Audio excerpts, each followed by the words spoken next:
यह कहानी है पक्षीपुर नामक जंगल की, जहाँ पर एक टोनी चिड़िया अपने पति टुनटुन के साथ रहती थी। वे दोनों बहुत खुश थे कि टोनी चिड़िया अंडे देने वाली थी। कुछ समय बाद टोनी चिड़िया अंडे देती है। अंडे को देखकर दोनों बहुत खुश थे। उसी पेड़ के नीचे एक इच्छाधारी नागिन रहती थी। जब उसे पता चला कि टोनी चिड़िया ने अंडे दिए हैं, अरे वाह, बहुत दिनों से किसी प्रकार की अंडे नहीं खाया हूँ। आज तो बड़े ही स्वादिष्ट अंडे खाने को मिलेंगे। दोनों के जाने का इंतजार करने लगी। अगले दिन टोनी बोली, अब हमें भोजन की तलाश में जाना होगा। हमारे सारा स्टॉक खत्म हो गया है। हाँ, अब हमें फिर से भोजन स्टॉक करना होगा ताकि हमें बार बार अंडे को छोड़कर जाना ना पड़े। इतना कह के दोनों चले गए। दोनों की जाते देख नागिन बहुत खुश हो गई और पेड़ पर चढ़कर अंडे खा गई। कुछ देर में जब दोनों वापस अपने घोंसले में आए तो अंडे को न पाकर दोनों रोने लगे। न जाने हमारे अंडे कहाँ गए हैं। हे भगवान, कहाँ गए मेरे अंडे। हमें तो लगता है कि किसी दुष्ट ने हमारे अंडे खा गए हैं। तभी टुनटुन की नज़र पेड़ के नीचे की गुफा के सामने अंडे के छिलके पर पड़ी। दोनों गुफा के पास आए और चिल्लाते हुए बोले, ये तो मेरे अंडे हैं। जरूर इसी नागिन ने हमारे अंडे खाए हैं। यह नागिन कहाँ है? बाहर निकल, आज मैं तुम्हें जिंदा नहीं छोड़ूंगी। टोनी की आवाज़ सुन के नागिन बाहर आई और बोली, क्या हुआ? इतना शोर क्यों मचा रही हो? तुमने मेरे अंडे क्यों खाए?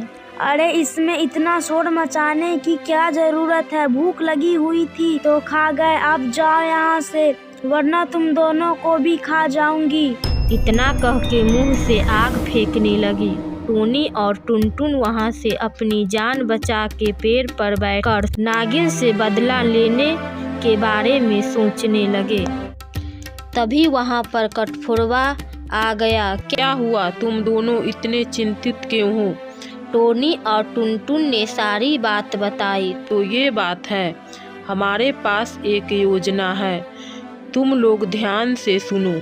कठफोड़वा ने सारी योजना बताई। अगले दिन टोनी गुफा के पास कुछ अंडे रख दिए।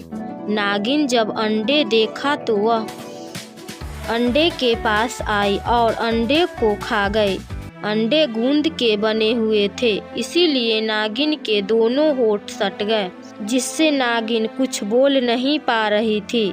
तभी वहां पर टुनटुन और टोनी चिड़िया आई और बोली, क्यों नागिन, अंडे तो बड़े ही स्वादिष्ट होंगे।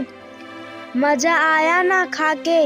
आज आग नहीं उगल रही। ये सब बात सुन के नागिन को अपने किए पर शर्मिंदगी महसूस होने लगी और उसके आंखों में आंसू आ गए। नागिन को रोता देख टोनी को दया आ गई और वह कठफोड़वा के पास पहुंची और कठफोड़वा से बोली, भाई, आपका मेरे ऊपर एक बहुत बड़ा एहसान है। आपके मदद से उस नागिन को मजा चिखाया है। अब उसे अपने गलती का एहसास हो गया है। अब आप उसका उपचार कर दीजिए।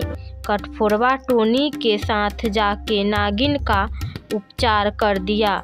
नागिन अब बिल्कुल स्वस्थ हो गई। मुझे माफ कर दो, मैंने अपनी शक्ति का गलत प्रयोग किया है। मैं आप दोनों का जान लेना चाहती थी और आपने मेरी जान बचाया। सच में आप बहुत अच्छे हैं। उसके बाद सब मिलजुल कर रहने लगे।